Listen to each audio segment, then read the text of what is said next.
Hello বন্ধুরা, সবাই কেমন আছো এই গরমে? আমরা তো খুব ভালো আছি, গরম উপভোগ করছি। তো শুভ দুপুরের শুভেচ্ছা রইলো সবার জন্য। তো দেখো আমি আজকে কি কি রান্না করছি তোমাদের সাথে একটু শেয়ার করি। আজকে মাছ টাছ কিছু নেই, কারণ কালকে মাছ খেয়েছি। দেখো আজকে উচ্ছে আলু ভাজা করব, আর এই যে এটা টমেটো দিয়ে ডাল করব। এই যে ডাল হচ্ছে, আর এদিকে দেখো ঝিঙে আলু কেটে নিয়েছি, পোস্ত করব। এই যে পোস্ত ভিজিয়ে রেখেছি, আর ভাত হয়ে গেছে। এই যে, তো আজকে নিরামিষই করবো। কালকে মাছ খেয়েছি, এত গরম, গরমে ভালো লাগছে না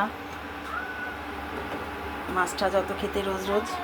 আর আমার নাতি খেয়েছি, আমার নাতি এসে গেছে। তো আমার ভিডিওটা কেমন লাগলো